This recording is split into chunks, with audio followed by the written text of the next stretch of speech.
For the first minute of this guide, stay with me, because what happened started with one of those moments every grower hits eventually.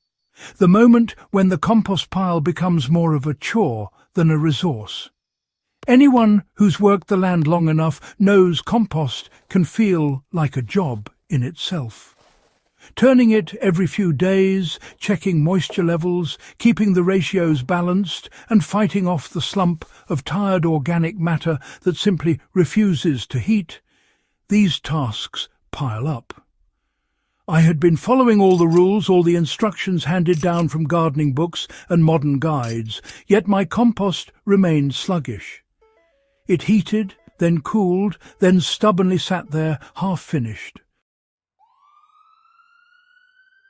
The pile began behaving like the older, slower systems that farmers once relied on. For the first week, nothing dramatic happened on the surface. If anything, the pile looked even more settled than before. But internally, something different was taking shape. When compost is left undisturbed, it organizes itself into layers of microbial activity, an internal structure modern gardeners rarely see because constant turning prevents it. Oxygen still moves through naturally formed tunnels, steam pockets stabilize, and organisms capable of working deep, slow breakdown finally get a chance to dominate. The microbes that thrive without disturbance took over and worked faster than expected. By the middle of the second week, the distinct smell of active decomposition replaced the old musty odour. These were the thermophilic microbes, the high-heat specialists that only succeed when left undisturbed. When a pile is turned too often, these organisms never stabilise.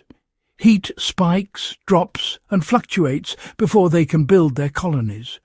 But in a steady, untouched pile, the heat rises once and remains steady long enough for deeper decomposition to kick in. Most gardeners are taught to correct moisture constantly, but untouched compost has a way of regulating itself. When the pile settles and compresses, water moves downward naturally and collects where microbes need it most.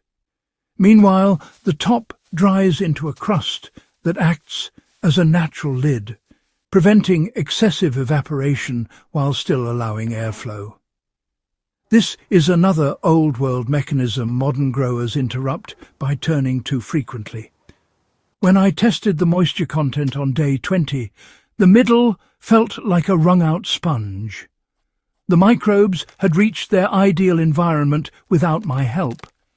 That's when I understood why older composting systems were so reliable. They allowed nature to operate without constant human interference. You can use this to your advantage by watering only once during setup, unless you're in an extremely dry climate. After that, let the pile self-regulate. By day 30, the entire pile had shrunk dramatically.